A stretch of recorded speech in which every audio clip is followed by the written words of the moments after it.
to its own sight unrecognizable, to its own sight unrecognizable, its oneness, its own sight unrecognizable. It lives still, sunk in its own tenebrous seas down below. So, upholding the world's inconscient unity. So, below inconscient or whatever it is holding that unity, you see. Upholding the world's inconscient unity, hidden in matter's insentient multitude. That oneness is hidden even in matter, even in the inconscient. Yes. In the Yes. stone. You said it's. It stands for oneness. How oneness? To its own side To unrecognizable. its own side unrecognizable. To Ashvapati. No. The oneness. To the Oneness. The oneness, it cannot be unrecognizable for the oneness. He knows everything. Oneness is not able to. No, he knows everything, the oneness. Yeah, It's still not it is because of this. It's veiled. It's veiled. It is not able to recognize itself. That it is there even in the unconscious, it is not able to recognize itself.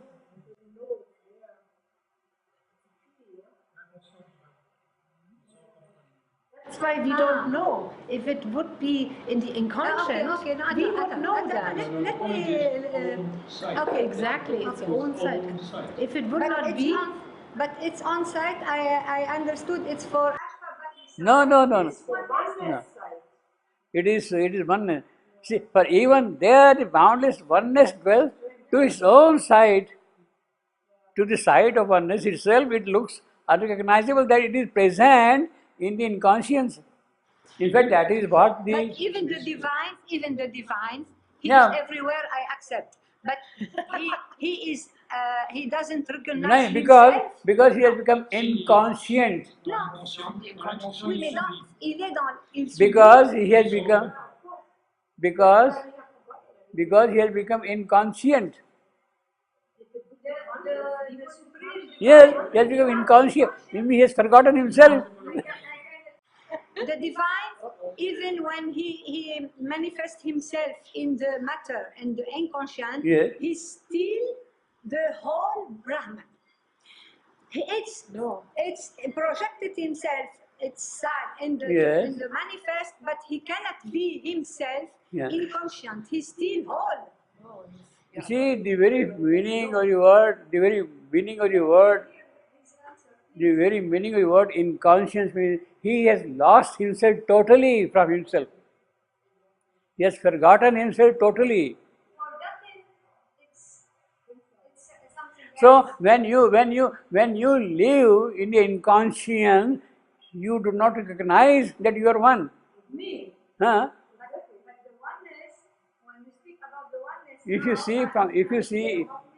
you see from above, what you see is true. But when you are living, that oneness is living in conscience. When that oneness is living in conscience, that oneness in inconscience does not recognize that oneness.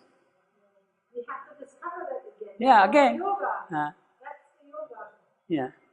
I understood that he's referring to Ashvapati. It's Ashvapati who is now at that level because he went in sleep and he started to remember. Okay, and to the oneness dwells. Yes. But he is not recognizable to Ashvapati. No, H stands for oneness, not for Ashvapati. Okay, now, but... H stands for, see, Ashvapati cannot be Ish, it can be he. Yeah, his. Ashvapati would be his. Yes, it's right. But how does he translate Ish? If he wants to know the French. No, he do it like this. We don't know. No. For his own eyes, but I don't know for whom. No. I mean. No. On do. You understand? On do. What will be C'est propres yeux. Huh? So, no, he said same, But I don't know, c'est propre yeux, if he is speaking of the Supreme or of Savitri. No, no. Okay. Here it is very clear. For even there, you see, it is for even there. This is a phrase. For even there. For even there. Now it is in that context oneness, and in that context it's Okay. to its own side unrecognizable. Obviously, because it has become inconscient, it has absented himself from himself. It lives still sunk in its tenebrous sea. It lived still sunk. You see, it's not still sunk, it is still sunk in its own tenebrous seas. You followed? There are two adjectives. Upholding the world's inconscient unity. Means it is in fact he who is upholding the unity of inconscience also in that oneness. Hidden in matters, insentient. That is the insentience, multitude. How is that when the mother talks about the sleeping beauty she finds? The sleeping beauty, which is completely unaware and sleeping, is that the inconscient? She was dying well, down there, and there she finds that being. you see, that is the whole process of creation, no?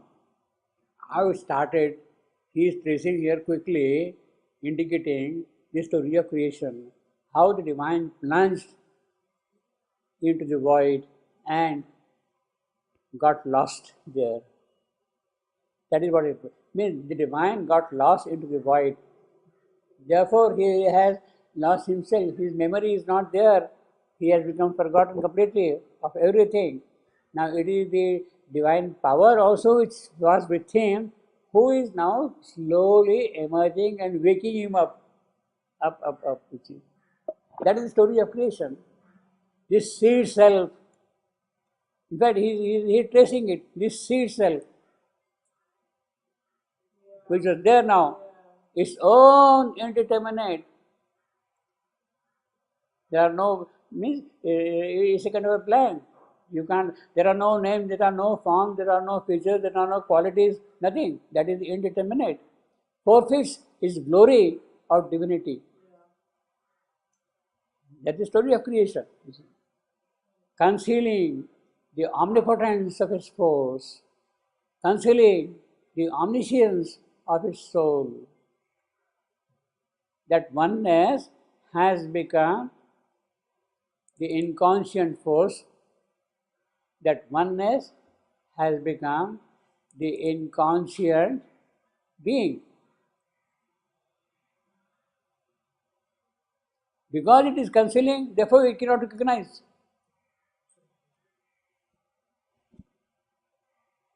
An agent of his own transcendent will.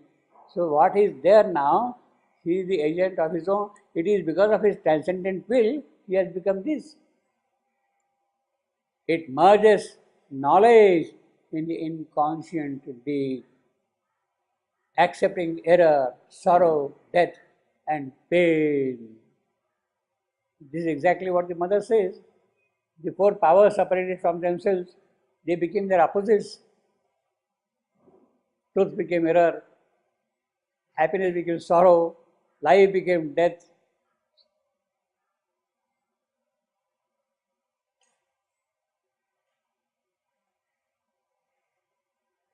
Accepting error. So he is accepting, he is purposefully accepted that. For what? It pays to pay the ransom of the ignorant night. He has to pay the price, huh? Mind of night, pay the night. Yeah. Redeeming by its substance nature's fall. Nature's fall, that is the holocaust of nature, of the divine power, the holocaust of the divine power. Getting lost totally in the inconscience. In fact, this whole sentence is the story of creation. how the opposites came. Mother's story of Creed, how the opposites came. Because they are there in that condition, you don't recognize that you are one.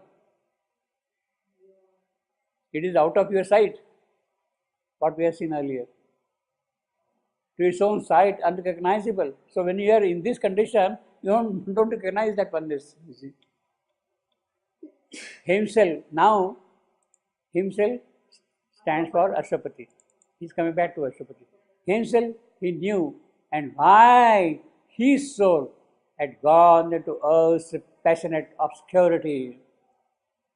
Himself he knew. He is now tracing. See, memory climbed. Memory climbed from where? From all that you see. Himself he knew, and why his soul had gone into earth's passionate obscurity to share the labor of an errant power, which by division hopes to find the one.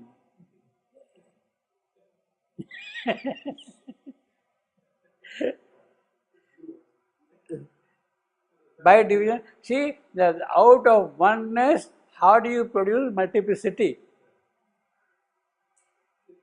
That is the problem. In fact, it's a great problem. Out of oneness, how do you produce multiplicity? And one example of the multiplicity is where all human beings belong to a particular species. There is a oneness everywhere in every human being. Oneness. Yet each one is an individual. So there is a kind of a multiplicity of the human being. You see. Himself he knew that memory climbed back to him. And why his soul had gone. Why his soul had gone. Now this is the clear statement about the avatarhood of Ashwapati. Why he had come here. You see, you cannot be more explicit than that I am avatar. He is not going to say like that, put a signboard. Here dwells the living avatar. He is not going to put a signboard like that, you see. By his action, by his all the details, you recognize him as an avatar. Yeah, yeah. You recognize him as an avatar. Yes, yeah. His soul had gone into earth's passionate obscurity. There is a passion, there is a cry of the earth, obscurity, to share. Why he has come? To share the labor of an errant power. The errant power, the omnipotence who got lost, who got concealed. See the errant power now here, the inconscient energy.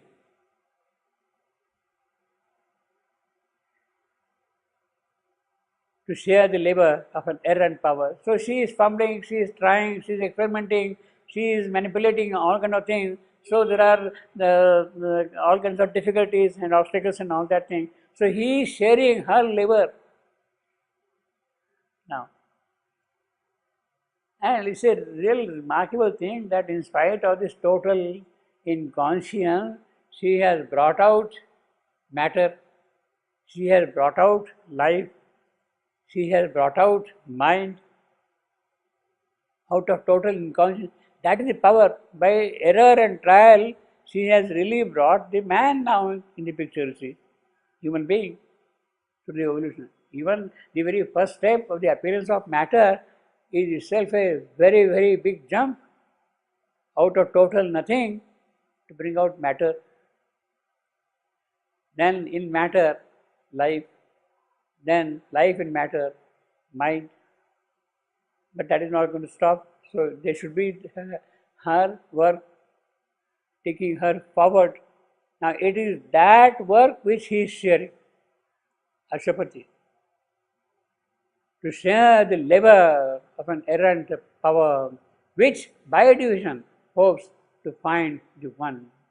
See, we don't recognize our identity. All we are human beings, that we are human, that oneness we don't recognize at all.